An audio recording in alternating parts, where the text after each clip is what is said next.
Good afternoon, everyone, and welcome to our latest session in our Serving Up Knowledge series with the City of Grande Prairie. My name's Tom. I'm from the Grande Prairie District Chamber of Commerce, and we're so pleased to be partnering with the city on this series.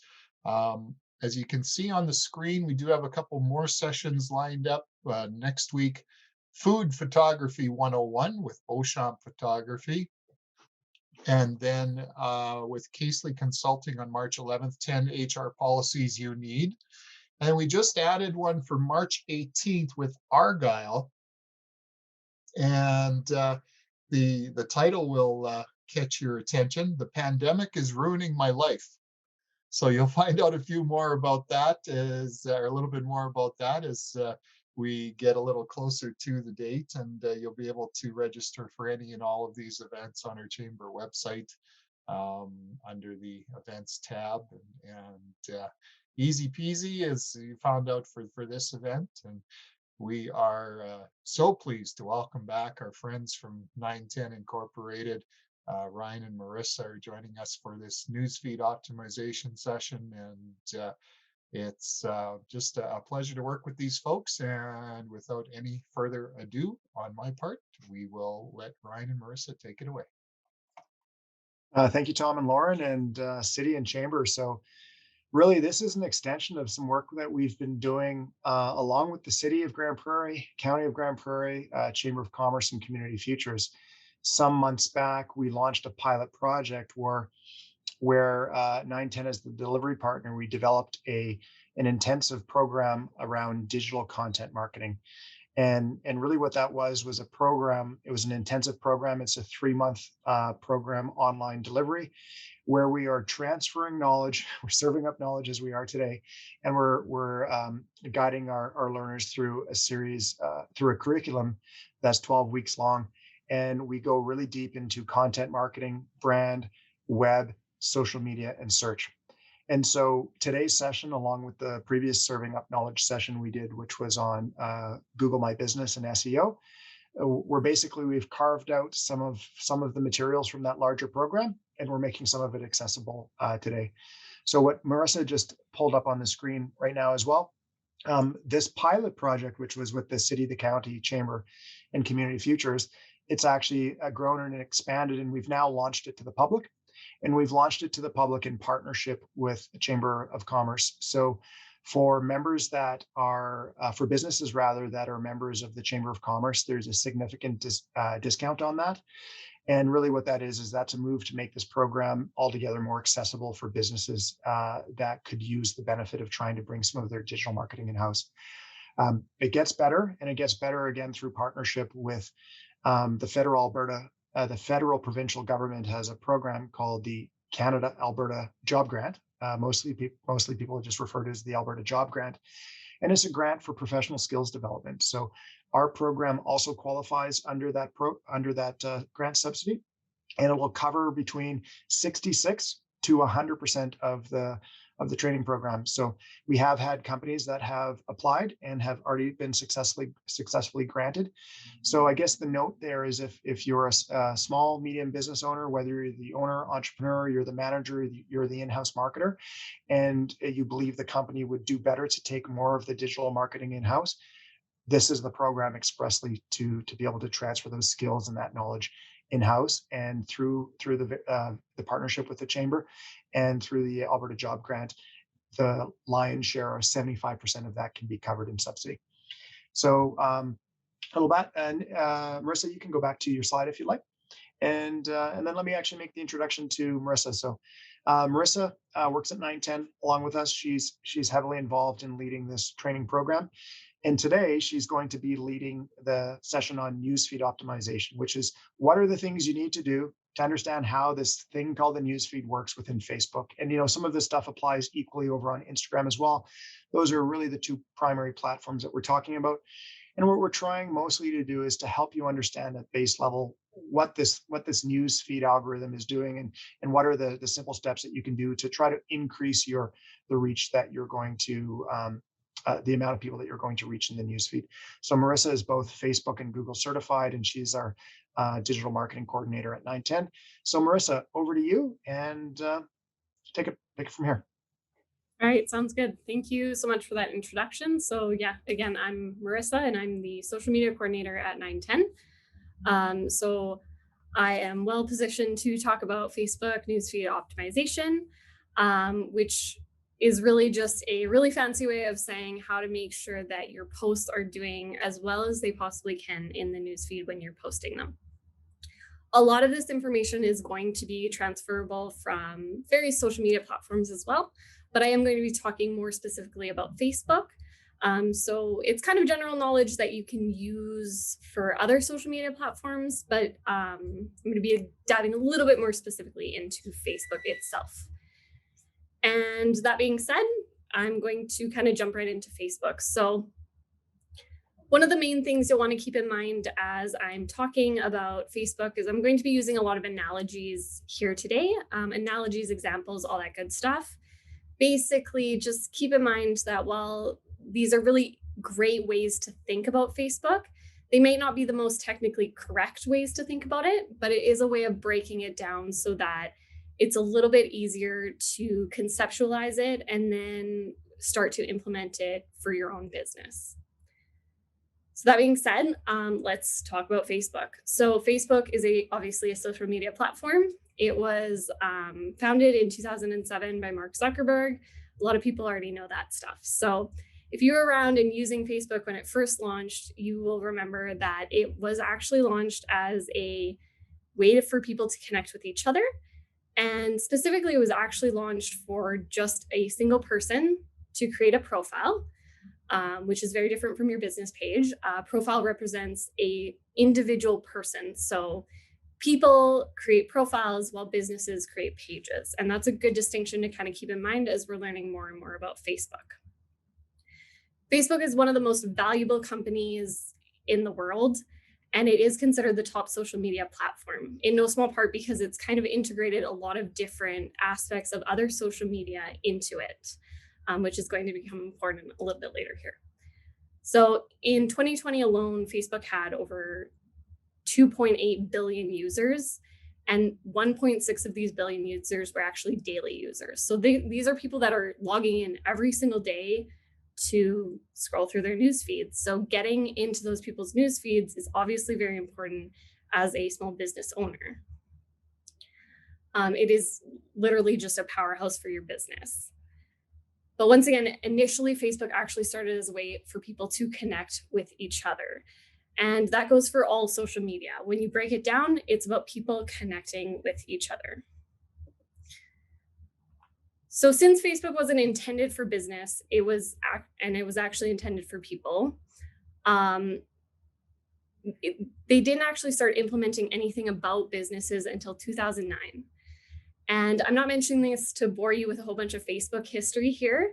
The reason that this is really important is that Facebook didn't start off as a platform that was meant to be used by businesses.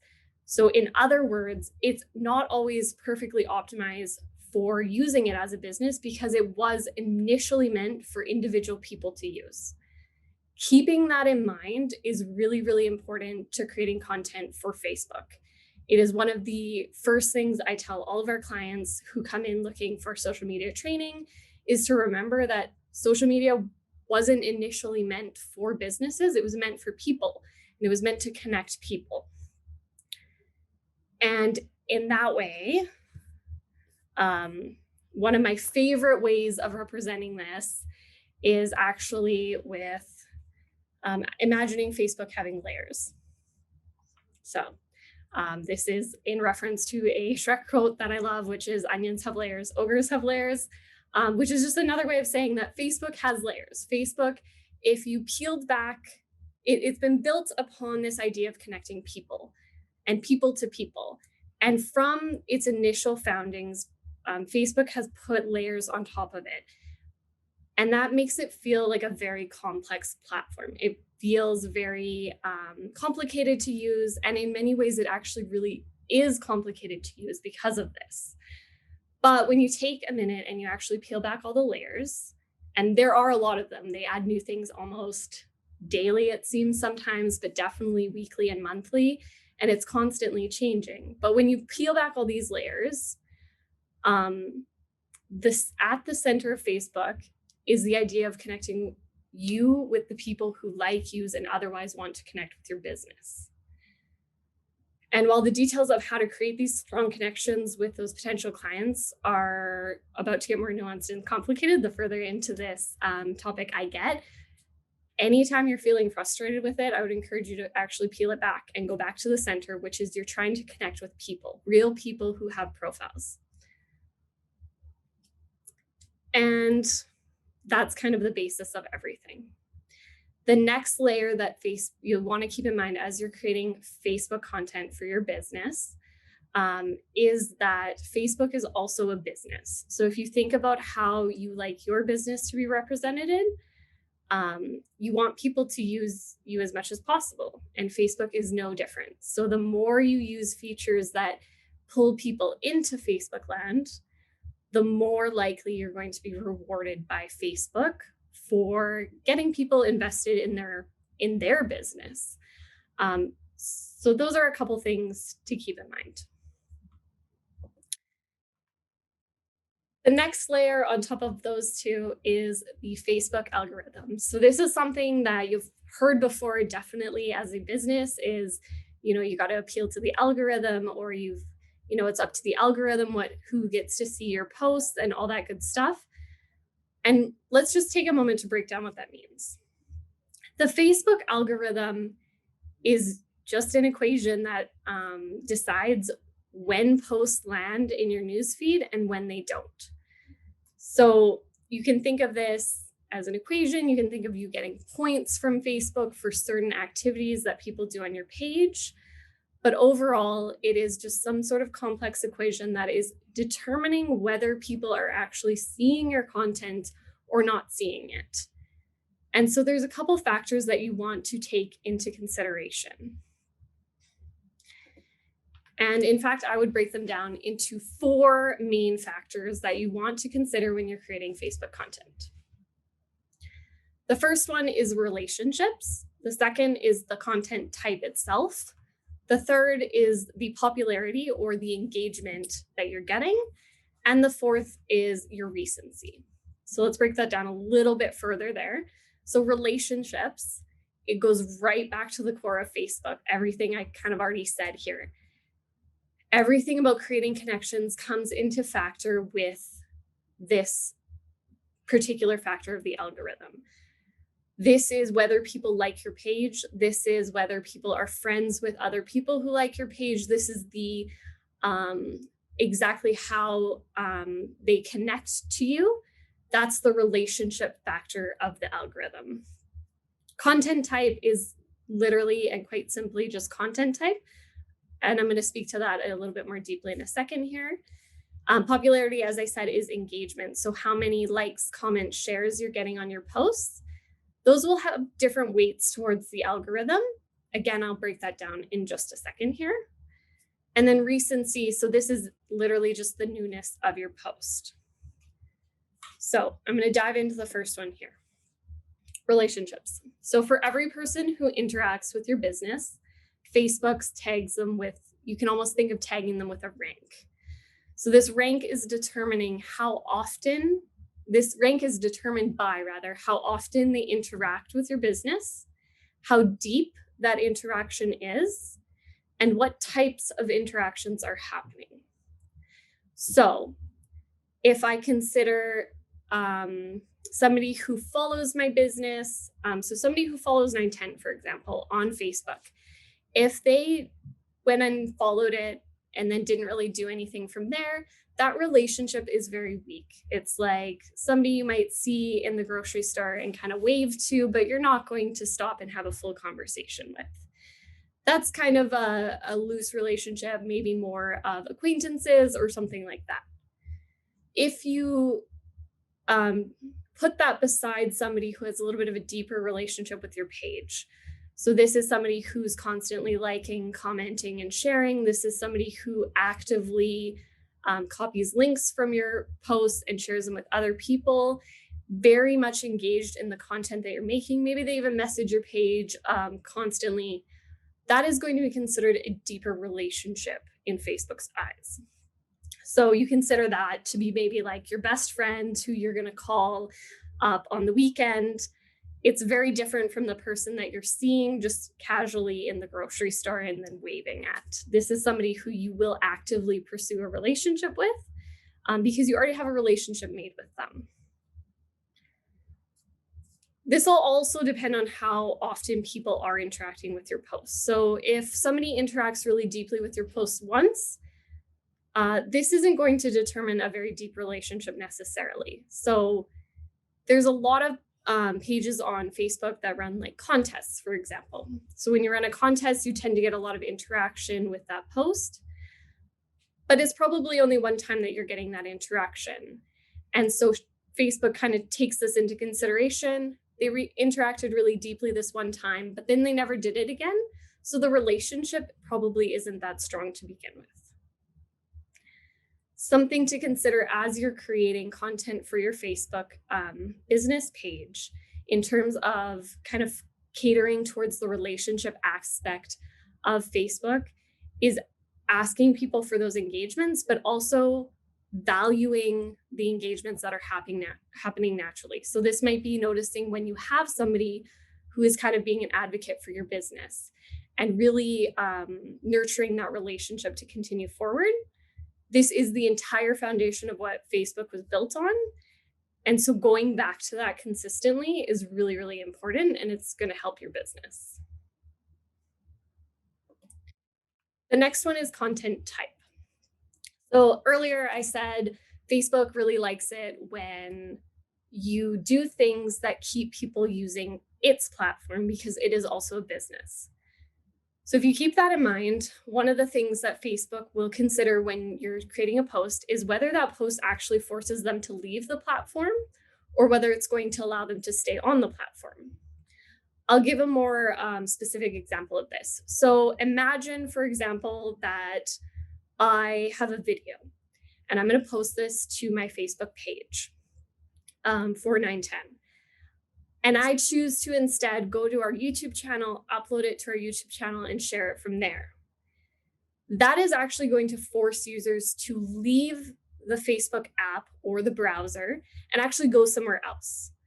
And so because I'm sharing a link, Facebook is it's kind of okay with it. It's not going to hinder it, but it's not going to like it as much as if I go in there and instead upload the video directly into Facebook. As soon as I'm uploading it directly into Facebook, that person no longer has to leave their platform to watch the video, which Facebook really likes. So in terms of engagement or in terms of pushing it out to other people in the newsfeed, you're more likely to find success in this specific example. If you post the video directly into Facebook, you actually upload it to Facebook instead of putting it on a platform like YouTube and then sharing the link across. This is kind of just one of many examples. And depending on the content that you are sharing, Facebook will push it out further in people's news feeds. Another great example of this is making a text-based post. So a post with no picture, just words, just a little bit of content, just kind of explaining what you're talking about, versus doing that exact same post, but adding a graphic to it. So Facebook knows that people tend to be more interested in and engaged with any sort of picture. We're a very visual society, so that is something that Facebook notices and will actually reward you for doing. So if I post those two pieces of content and they're otherwise the same, but one has a picture, one doesn't, the one that doesn't have the picture is not going to be pushed out to as many people's news feeds as the one that has the graphic. It's just automatically going to go further. There are a couple things you can do to kind of bridge this gap. So if you are sharing a link, for example, on your page, one thing I recommend you doing is actually being actively involved in the discussion. So there's something called blind sharing. It basically just means posting a link or sharing content without giving any context. This is probably one of the worst things you can do in terms of actually pushing things out into people's news feeds. basically, because you're not adding into the conversation, Facebook isn't really expecting anyone else to care about it either. So if you are sharing a post, for example, so we share a lot of blog posts on 910, I always make sure to add a little blurb about what the blog is about and why people should engage with it. And then that helps it perform better than if I had just shared the post blindly. So that's kind of the main thing about content type that you want to consider, especially right off the bat here. The third consideration is popularity. So you can call this popularity, you can straight up call this engagement, which is kind of probably a more familiar term that you hear lots. So this is basically and simply the traction a post is getting. The better a post is already doing, the more likely Facebook is to continue to push this out into people's news feeds. Again, this goes back to its two core principles. One, this is obviously creating connections for people. A lot of people are relating to it. And so by pushing it out in more people's news feeds, it's going to do better.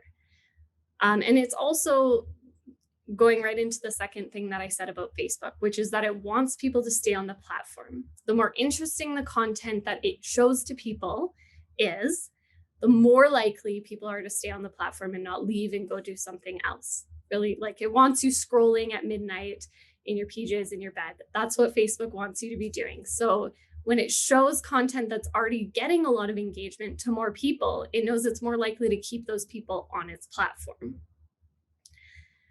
This is engagement on a post is measured in many different ways. And the main ways that you're probably thinking about is like people who like your post, people who comment on it, and people who share it. But it actually goes a little bit beyond this. So if you post a video, for example, the longer somebody watches it, the better that engagement or the better that popularity of that post is going to be considered in Facebook's eyes. So this is a common strategy for a lot of videos that are posted online or on Facebook and other social media platforms, where they actually might kind of hook you in with kind of almost a clickbaity kind of line, where they're telling you a little bit about what they're going to tell you at the end of the video, but they're going to make you watch the whole thing to actually get there. So that's their way of kind of driving up engagement, just by kind of promising some content at the end that you have to watch the whole video to actually get to. So I'm going to go into this a little bit more deeply. So this is a post that we created for our page. And there's a couple things that are going on here. So first off, you can notice in, like, at the bottom, there's the like, comment, and share. So again, to think of it in terms, in a little bit easier terms, you can think of a like as like 1 point. So when somebody likes your post, that's 1 point in Facebook land. Congratulations, you got 1 point from somebody clicking that button. I would say there's 2 points if somebody reacts to it. So that's where they hover over the like button and they actually take the time to click on, the love or the care or the anger response to that post. That's a deeper reaction in Facebook's eyes because it took more time to get there. And it obviously elicited a response in people that they found valuable. Similarly, you can think of a comment as actually, let's say, 3 points. So somebody actually saw this post and they thought so deeply about it that they actually took the time to click on comment and actually write out a comment. Better yet, maybe they tagged someone else in and brought them into the discussion. So if that's 3 points, then a share is about 5. So when people are sharing, what they're telling Facebook is, this content was so great, I am actively going to put it on my own page or my own profile, and I'm going to push it out to more people. I am actively trying to show it to more people. Facebook likes that signal a lot because it shows that they are willing to back this, and it shows that they're already trying to start more of a conversation about it. Again, they're trying to create more connections around the content that you've made. A couple more things to consider. So with this post in particular, what a lot of people don't know is that this little see more button, if people click on that, that's like half a point to Facebook. If people who click on that see more, we get a little something every time somebody does that, because it's going to actually expand that caption so that they have to read the whole thing. And what that tells Facebook is this content was interesting enough that they actually wanted more of it. So even if after they do that, they don't click like, they don't comment, they don't share, they don't do anything with it, they just move on, it's showing Facebook that 910 has created a piece of content that was interesting enough to keep reading about. So this is a strategy I don't use all the time, but I implement kind of sporadically through our content at 910, is just keeping some things long enough that people actually have to read more to get the whole story. It's a really simple strategy that you can implement literally tomorrow for your own posts. And it will, if people are clicking that button, it will help your posts go further. The last one is recency. And this is really just the newness of the post. So a post that is 4 months old is not going to gain really any traction in comparison to a post that I post 4 minutes ago. So this is entirely because Facebook wants to be relevant. And all social media platforms want to be relevant. They want to be the place where people go to stay up to date on news, and they want to be somewhere that people check every day because the content is constantly changing. So part of remaining relevant is prioritizing recent content over older content. A way you can implement this for your own business is actually making sure you post things while your users are online. This is available in the analytics section on your business page. You can actually see when people are online. And when you know when your audience is online and you're posting while they're online, you're just increasing the likelihood that people are going to see it, and Facebook is actually going to push it out to them because it's trying to give them new information. And this is a really great thing to remember when you're trying to comment on, let's say, a news article that's really recently happening. So if something in the news is happening that it kind of relates to your business, you should be taking the opportunity to jump in that discussion, and you should be doing it as soon as possible. So as soon as that news breaks, you figure out a post for that situation or that event that's applicable to your business, and then you're posting it right away. The further away from that event that you get, the less likely it is that Facebook is going to pick it up and throw it to a whole bunch of people's news feeds, because it knows that people already know about that particular event. And so it's going to stop sharing it at some point. So jump in the conversation right away and make sure you don't fall behind is kind of the biggest thing to remember about the recency factor of the algorithm. All right, so before I wrap up here, I'm going to just do some general content creation tips to help your content succeed in people's newsfeed and actually get into people's newsfeed, because that is a big challenge for a lot of businesses. So my first tip is to reply to users. If somebody's taking the time to message your page or to comment on something that you posted, the best thing you can do is reply to them, and reply to them as soon as you're able to. This isn't nothing to stress or anything to stress about if you're not getting to it right away, but I would say have a rule of thumb of within, let's say, 8 hours, you're always responding to these people, or put some sort of time frame on it that's reasonable for your business. The sooner you're replying to people and the more thoroughly you're replying to people, the more Facebook knows that you're not, you're actively on its platform, and it can recommend people to follow you, and it can throw your stuff in people's newsfeed because you're going to be joining back in the conversation. Again, it goes right back to the fact that Facebook was originally created to create connections. And the more you let it do that and you help it do that, create connections between you and other people, the more likely it is to reward you by pushing your content out in the newsfeed. The next one is utilize Facebook stories. So this is a feature, as I said, Facebook likes to add things onto its many, many layers. Facebook stories is a feature that it has added on rather recently. and using it will help your business. One, people like these stories and they're really easy to make. And they also have their own algorithms. So you are not fighting with a whole bunch of people in the newsfeed. You're just fighting with people who have posted within the last 24 hours, which is a much smaller group of people. And so your content is more likely to be seen. If you get a lot of engagement off of your story as well, it's going to help your entire business page as a whole. So really playing around with these, I can't really emphasize this enough. This is a super handy feature that Facebook has. And it's something that you can start playing around with really soon. And that being said, use Facebook's features. So when you go in to create a post, there are a number of options that you can add to your post. You can add backgrounds if you are just posting something text-based. You can add message buttons. You can add a number of different things. So play around with these different options.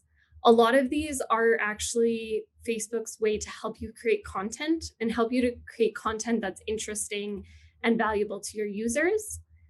The more you create that type of content, Facebook is likely to reward you. So make sure you're checking out new features as they're being implemented and using them to your advantage. They are really there for you to use. Definitely play with them, figure out what they're all about, and if they can be useful for your business. Next tip is to create videos. And if you are a brave soul, do live videos. So live videos immediately get pushed into people's news feeds because it is something that is happening in that moment. So the recency factor is very high and they tend to get good engagement. I know a lot of clients of ours tend to have a little bit of anxiety around creating their first live. What we recommend is pretend you're live. Do a couple videos where you're pretending you're live, you're not taking the time to make them really polished, and then watch them afterwards. Maybe the first one is really, really rough and you don't want to post it, and that's totally fine. But eventually you're going to get to a point where you're getting more comfortable with doing live videos and getting into more of a flow of it. And then you're going to be able to do those no problem. And they are heavily rewarded by the Facebook algorithm. The next hot tip is to verify your sources. So Facebook does have fact checking. So if you're sharing a link and it turns out that it is an unverified link or it contains false information, you will get kind of negative points. If we're thinking of the Facebook algorithm in that route, you would get like negative points for that kind of posting. So making sure that when you are sharing links and you are sharing information, you're checking to make sure it's true and it's valid before you actually share it across. And my second last tip is to be interesting, be interested. So this is kind of more of a general comment in regards to social media in general, is that if you want to create interesting content, be interested in what you're talking about. One of the things that we hear from clients a lot is, my business isn't that interesting. It's probably not as true as you think it is. In fact, I would put money on that. You just need to be interested in what you're talking about. So pick things about your industry that you could talk about for hours and make a simple post about it. You're probably going to find that people are more interested than you would think because you're interested in that topic as well. And play around with this one as well. So if you're posting a whole bunch of content about one specific topic and you change it up to a different topic and people really love that, run with it. This is something you can definitely play with, and it does change over time. So making sure you're playing around with new ideas that you are passionate about or your business is passionate about. All right, and the last one. So this one is being okay with a little bit of unpolished posts, let's say. So I find a lot of clients want to make sure everything looks really good and polished because that's the image they want to present about their business. And that is a totally valid consideration.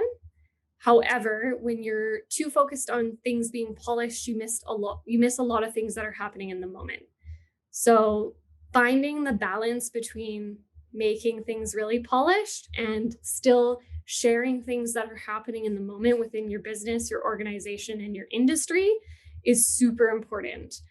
So don't be scared if things look a little bit rough, if it's not the perfect picture, if there's, it's a little bit whatever.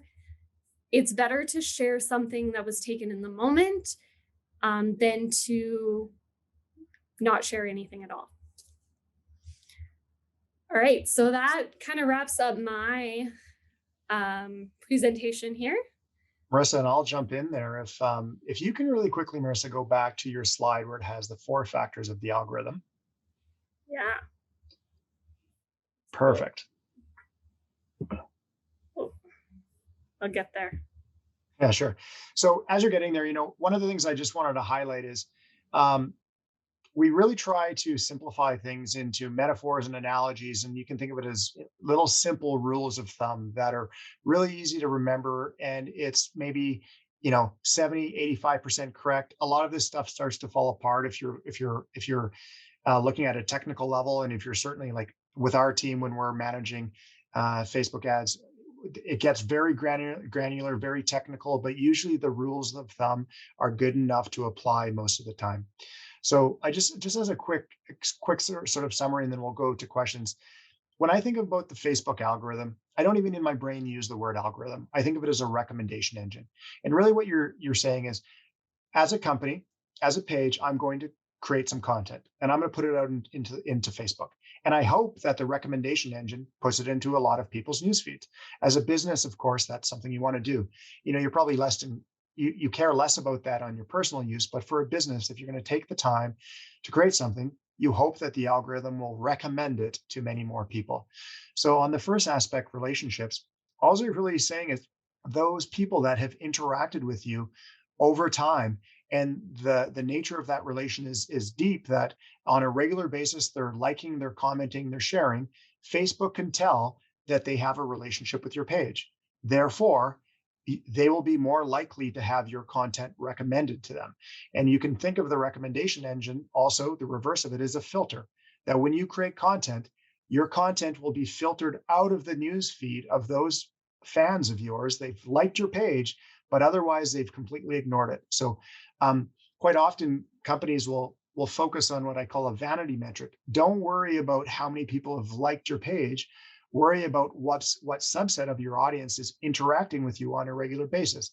Those are people that are signaling to Facebook there's a strong relationship there. And again, Facebook can tell because they're interacting. And so, that actually ties in. Some of this is maybe a Venn diagram to number 3 that Marissa talked about, the popularity. That's literally, if they have a strong relationship, they're clicking the buttons lots, like, comment, share. And maybe the more button, they're on a regular basis trying to read your posts, they're hovering over and watching your videos, the ones that are auto playing because you've put them in Facebook's video platform as opposed to YouTube videos, which do not autoplay. To the extent that they're engaging with your content on a regular basis, they're signaling to Facebook, I like this stuff, think about giving me more. But the way the recommendation engine works as well is, if I like the content, not only should I see more of this, maybe my peer group, my friends would also be interested in that. So this is also the way that your content can find new audiences. People who have not ever visited your page, they have not liked your page yet, but somehow your content is landing in their newsfeed. The way it's landing in their newsfeed is through the recommendation engine, because some of your strong ambassadors, those that have a strong relationship with your page, those that are engaging by clicking like, comment, and share, Facebook is recommending it to their peer group, that has similar interests and likes and similar patterns, let's say it on Facebook as well. So, something that I like and engage with on a regular basis, quite often, my mother is likely to see this in her newsfeed because Facebook is recommending it over to her. So then the content, number 2, the content type. This goes really back to maybe the most important slide that Marissa said, use Facebook's tools. Hover over the little tip that's where Facebook is trying to teach you how to use the tools properly. If you're using their features, they're more likely going to recommend you into more newsfeeds. And to a certain degree, you can think of it as Facebook's tools are trying to help you to create better content. Better content will perform better in the newsfeed, and from their selfish business model, will keep people on their platform longer, and they will be able to serve more ads. So Marissa had mentioned if you create a post with text, as opposed to a post using one of their tools that allows you to make a fancy carousel animated graphic, the post that is using their tools to create better, more media rich content is going to perform better in the newsfeed. Creating events, creating Facebook groups, creating Facebook lives. These are all you as a company using those tools to create better content, which will ultimately get more newsfeed. And then the last one is being timely. We don't have to say too much more about this, but to the extent that you can, capture moments when they're happening, respond to clients in real time. When you're responding to the action on your newsfeed, that's more likely to spur rather more engagement from your fans, which is one of the indicators. When something goes viral, really that's a signal that the algorithm is seeing that something's happening here. There seems to be people engaging, and your page can be one of those that is engaging, that's pulling more conversation, let's say, into it. And then that'll be a signal that allows it to get recommended into more news feeds. So anyways, that's sort of, I just wanted to give that little summary.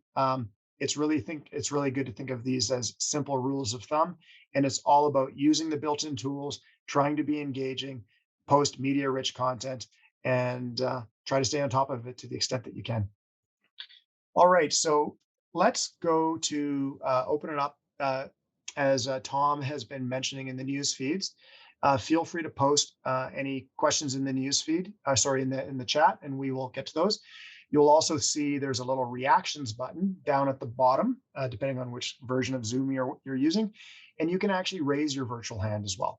So just as a reminder, this is being recorded and it'll be posted later on to the Facebook news feed. So rather into the City and Chambers, they'll post it to their Facebook page, and it'll be posted on their YouTube channel as well. So Jenna, I'm just going to read a question here. Actually, let me start with Miek de Groot. I'm not sure if I'm pronouncing it. Mika. Thank you, Tom. Yep. Could you please address the Facebook generated offer of $10 to boost the post? Yeah. So Marissa, why don't you give an overview of boosting, which is Facebook's entry level use of their ads platform? It's like, hey, we will take your money and we will help you reach more people, and maybe $10 at a time.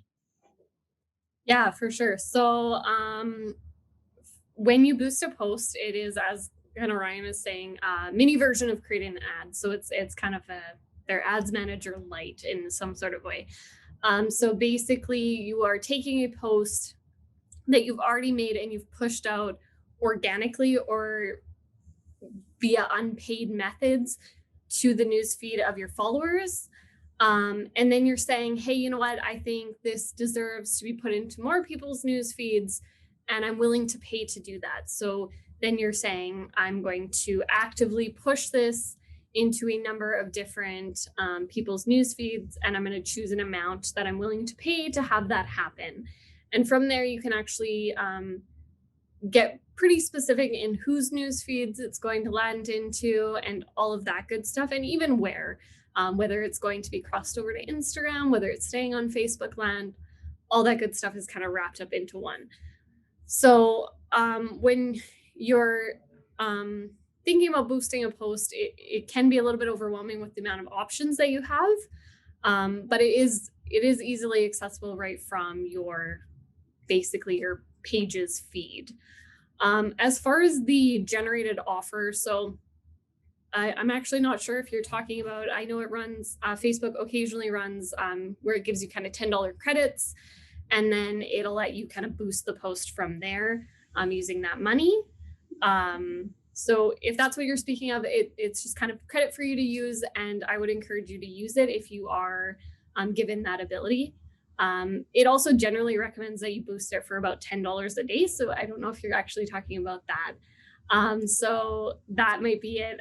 As far as how much you're going to boost posts for, it really depends on, how many people you want to show it to and what you're kind of expecting it to do, as well as for how long you're going to boost it for, and other financial aspects of your business. How much you actually want to spend on the boost is a consideration. So that kind of goes up and down, but I do find that $10 a day is about the amount I recommend people to start at, and then they can evaluate it from there. Just to add to that, and we'll go to the next question.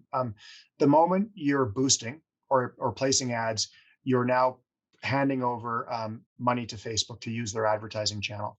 And whereas when you just post something to the newsfeed organically, would be the technical term, you're earning your reach. Depending on the quality of your post and depending how many of the tools are you using and depending on the amount of best practices you follow, the recommendation engine will put you in lots or few newsfeeds.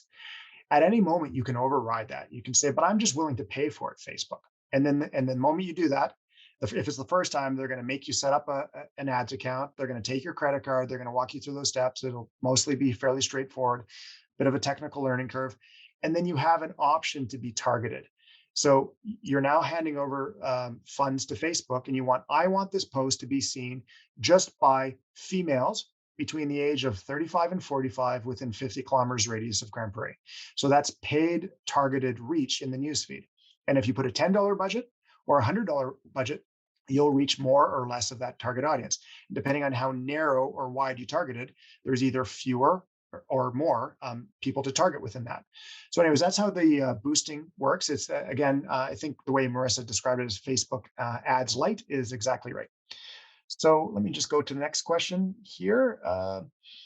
Jenna Rogers, I work for GP Masonry Supply and would love to promote our CCAN container sales and rentals in Facebook Marketplace. So I also use Facebook Marketplace. I also tend to use it just on the personal side. Jenna, I'm actually not clear on that. What I always do with this is I just go to Google and I say, in this case, can Facebook pages place items in Marketplace? I believe the answer is yes. I've never done it. And I just put a link into the newsfeed for Facebook support. Marissa, it sounds like you might have some answers on this one.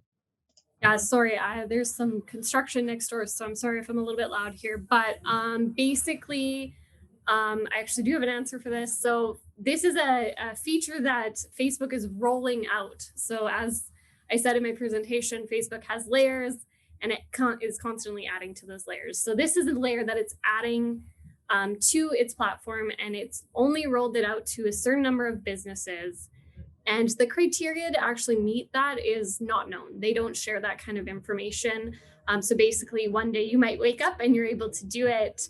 And it does this with a lot of its features as well. When it's implementing new features, you might see that one thing or another is available on a certain page, but not available on another one. So that is very likely what's happening. And in some time, you will be given access to post to the marketplace.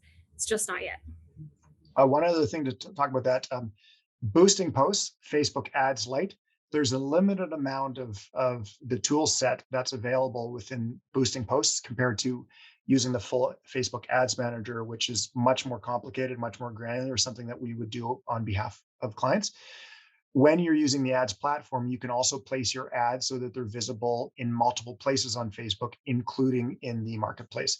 So on that question, Jenna, you could imagine placing not only products if you get access to that new functionality, but certainly today you can place ads for your products in Facebook Marketplace. So that is something that is available. It's going on to Skyline Microsystem. Is there a certain length you'd recommend a caption for a post to be? Short and sweet, generally. There's lots of reasons why a longer post is better, especially if it's well written and it's compelling enough that someone wants to click that more button. Marissa talked to that. Generally speaking, if you want a rule of thumb, think of a tweet, short and sweet. And also think of it being formulaic. So a post should catch someone's attention. That can be visual. That could be by the nature of the graphic you've posted or the video, or contest time. I don't want to oversell that one. Don't always be posting contest time. You'll get punished in the newsfeed if that's your continue going back to that. But something should catch someone's attention. If you can, all the better if you can do that short and sweet. Then you want to communicate the meat and potatoes, the gist of whatever your post is about, and then a call to action. So what I think a lot of people do too often is they try to contain way too much information in the graphic or way too much information in the post, forgetting that this is a chance for someone to click here to find out more, and that might bring you to their website where the rest of the details are, where they can, maybe the promotional offer for your seasonal campaign is all there on your website, which of course then you've successfully driven someone from your Facebook page to your website where you control the experience. You can provide more of the information about your products or services. Let's go over to Kelsey. In general, how many posts should be posting a day? We've seen 2 to 3 posts a day, but wondering, is that too often for the algorithm? Yes, the algorithm, right? We can get too fancy about this. So the short and sweet answer of this is it depends. If 3 posts may be way too many, if no one's engaging with your posts. If you're doing 3 posts a day and you're getting tons of engagement, your audience is really loving this, I'd say try going 5 or 6 posts a day and try using the targeting tools and say, let's try some posts that are targeted just to the men, a different set of posts just to the women, or you can target by age. So really the litmus test here, Kelsey, would be the engagement levels of your post. So I think typically 3 to 5 posts a week would be a good starting point. If you're really not getting any traction on those 3 to 5 a week, there's probably some missteps you're doing in terms of creating engaging content, using the various tools and best practices. And it might be that you're talking into an echo chamber and no one's even liked your page yet. So quite often in the beginning, it makes sense to do some paid advertising on Facebook to increase your page count. But then very crucially, once you have those people that have accumulated on your page, you have to create really engaging content. Otherwise, to the extent that you create content and they ignore it, they've signaled to Facebook they're not interested, you're less likely to show up in their newsfeed thereafter. So then you're into the territory where you have to start paying Facebook for the reach through the boosted posts in the ads platform, which is the reality for a lot of businesses. Their content is not engaging enough. They're not following a lot of the best practices, and they're now having to pay for their reach because their organic content doesn't cut the mustard. All right, next question for Raylyn. How often do you recommend in posting? Okay, that's the same question. Catherine Dyer from the workplace. I understand that Facebook wants to stay on their page. Do we get any extra points when utilizing the other companies they own, i.e. creating an Instagram post and sharing on Facebook? Yeah, good question. Facebook and Instagram are very tightly integrated because Facebook owns Instagram. Facebook also owns WhatsApp. And they, of course, have Facebook Messenger, which was a spinoff of Facebook. And now they're all tying them back together. It's a bit of a mess. But the long and short, yes, you will perform well when you're using Facebook and Instagram well together. Now, Facebook does not publish a lot of information about the algorithm, so I haven't read anything specifically that suggests that you'll get a boost when you're cross-posting from Facebook to Instagram. But I would just say generally, if you're cross-posting from Facebook to Instagram, you have the chance of, if this is a really good post on Facebook and it's performing well, and it's been cross-posted to Instagram, it has a chance of performing there as well. Performing well there as well. One thing you want to be mindful of is if you have the exact same audience or similar audience on Facebook and on Instagram, just note that if you're posting the same place to both pages, you're sort of disincentivizing them to follow you on both places. I'm just going to hear the same message twice. So this is where it gets, it's valuable to post different types of content on your various platforms, and then occasionally to cross post to show the people over on Facebook, well, look what's happening over on Instagram. It's altogether different content. Maybe it's worth my time to go and follow you over on Instagram if I'm an Instagram user as well, because I'll get a different part of the story. If you're sharing the exact same content, cross-posting, every time you post on Facebook, you just use the cross-post to Instagram, I do not recommend that. And I know you have some other things to say about that as well, Marissa. Yeah, so one thing I will say is you do get extra points in a way for connecting your Facebook and your Instagram accounts. So if you do have both, make sure they are actually connected in the back end. You can do that in your settings on either end, on the Facebook side or on the Instagram side. You can make that connection happen. But that is one thing that you will get extra points for having, is having an Instagram account that is then connected to your Facebook account and vice versa. And then kind of as Ryan was alluding to, it really depends on the type of content you're sharing and all that stuff. So if I'm sharing, I do share across both platforms the same content occasionally, but making a point of making Instagram specific content versus Facebook specific content is going to help you in the long run. Yeah, and a lot of the features. So if you're cross posting from Facebook to Instagram, for example, some of the features will break, and they just so if you tag someone on Facebook, but then they're not over on Instagram, that tag no longer works. Some of the interactive story stickers and features don't share very well. So um, there's a lot of tools out there. I'm going off on a bit of a tangent now, but there's a lot of tools out there that allows you to create one post and share it to multiple platforms. That's generally not a good idea because again, you're creating a really good reason for people not to connect with you on those various touch points. You're also, so I'll actually touch on that a little bit further too. That actually technically breaks not Facebook's terms and services, but Instagram's terms and services. Um, Instagram is very tight on who is allowed to post, and it really wants to make sure that you're the one actually making the posts. So when you use third-party platforms like Hootsuite, and you actually directly use them to like schedule posts and such, you will find that your posts won't be reaching as far as they could be if you're posting it organically. If you do want some sort of scheduling software, I actually recommend Later.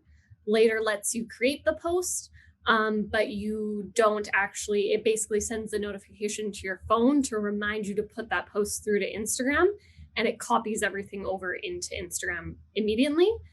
So you're kind of, you have everything prepared for you, but you're still doing the organic posting, the actual posting yourself, which is much better. Thank you, Marissa. Tom, how are we doing on time? I see two more questions there. Well, we're at 4:01, but I think if people need to drop off, we certainly understand. We want to be respectful of yours and Marissa's time as well. So whatever you're comfortable with, if you're comfortable If there's moving questions, on, we'll and answer them. Yeah, excellent. If people want to stick around, feel free to stay. Those that do have to leave us, we really appreciate you joining. And if you have any other topics, we had a suggestion that they'd love to see one of these about Instagram postings. So we will take that under advisement and see if we can make those arrangements. If you do have any other ideas, please let us know, and we will try and accommodate and find some experts in the fields that you're looking for more information. So we'll let Ryan and Marissa keep on going with questions here. perfect. That was Charlene's question about Instagram. So that's certainly possible. Charlene, I had mentioned earlier, and somewhere up the ladder in the chat there was a link to our digital content marketing training program. Bit of a mouthful there. That's a 3-month program where we go really in depth about Facebook, about Instagram, about Canva, about web, about SEO, Google, all of that. So there is that opportunity as well. And then of course we're open to doing more mini sessions like this as well on other topics. Raylene had a question. I spend hours on designing posts. Is it okay to recycle them every 2 to 3 weeks? I bet you know the answer to that, and it's what I already said. Is it depends. If it's performing really well and it's proving to you that it performs well every few months, then yeah, absolutely. And for example, when we manage paid ads for clients, there's a bit of an experimentation. This is called A/B testing. We're like, try this graphic, try that graphic, try this graphic with these words. What about these words in that graphic, and change the hat from red to blue, right? And then all of a sudden you get a recipe that all of a sudden starts performing well. Once you've done that, maybe the buzzword would be you have an optimized ad graphic that's performing well. So then you can ride that pony for a while, right? So Raylene, if you have a set of graphics that continue to perform well, and you might find that you just change the offer, the same graphic, but you modify it slightly, I would say it's absolutely okay to continue using if it shows you that it's performing well. If it's not performing well, I would suggest it's a bad idea to use that. And actually, the other thing that's tied to this is typically when we train clients to start using the ads platform Lite, which is the boosting, we want to really make sure that you're not throwing good money after bad, which is to say, we would say create a post, see how it's performing organically first, and you can do this in the analytics on the back end. If it's not performing well, don't put money behind it because it's already proven to you that it's not performing well. So there's something that's landing flat. Rather, once you get sort of used to this, you'll create content. You're like, hey, there was something about this ad about this post that I created that's performing well. that's a good signal that it's worth putting money behind. Because if you're putting money behind it, it's going to land in more news feeds. If it's landing in more news feeds, that's more opportunities for people to click like, comment, or share, or to follow your instructions to, click here to enter, or visit our website for more information or whatever. So that's really important. Marissa, you had your hand up, or I saw you were going to jump into some comments there as well. Yeah, for sure. So I'm gonna kind of tie this into somebody else's question. It looks like Mazana, maybe. I'm probably saying that wrong. But basically, it's coming into what a good platform for designing a post is. So during through our digital content marketing training program, we actually talk a lot about Canva, which is a online platform that easily lets you create very, very beautiful graphics that without any sort of design background or anything like that. So if you are taking hours to create a post, I would maybe recommend playing around with something like Canva and seeing if that cuts down the time that it takes to make a post. Canva is very intuitive. It's a little bit complex at first, but once you start to get into the swing of it, it is quite easy to use, and it does cut down on your design time. And so one, that's going to be the program that I'm going to recommend right from the start. But yeah, I would recommend maybe even just seeing if that's going to help you cut down on the time it's taking you to make those posts. You can also then create templates so that you can repost things and just change up colors or photos or throw a video in there or whatnot pretty easily. Yeah, and I'll just add one more aspect about Canva, and then if there are no other questions, we can close this down. So as a branding agency, branding is one of the things we do. We work with companies to design their logo, to design their visual identity standards, and design basically what's sort of known in the industry as brand standards, visual brand standards. When we design those, we document them and we make all of the source files available. And that typically is the stuff that's made available for your company to work with other vendors. If you're getting a vehicle wrap done at Speed Pro, or you're getting some printing done at Parsons Printing, or maybe you're getting a website done with Image Design or 910 or whoever, these brand guides give those professionals, vendors, what they need to do consistent branded work. The challenge with that is that none of that is accessible to non-designers. For companies to be able to, like, what happens if we want to make something in-house? We want to make a graphic for our website or for our social media.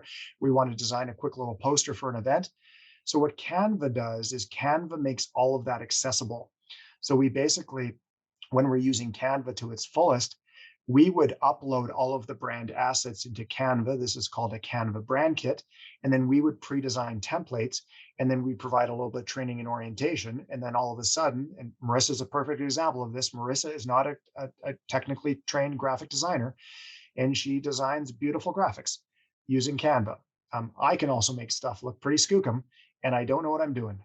That's not true. I know what I'm doing. I know that I'm using a tool that has all of the branded assets in there. It allows me to stay compliant. It's a drag and drop interface.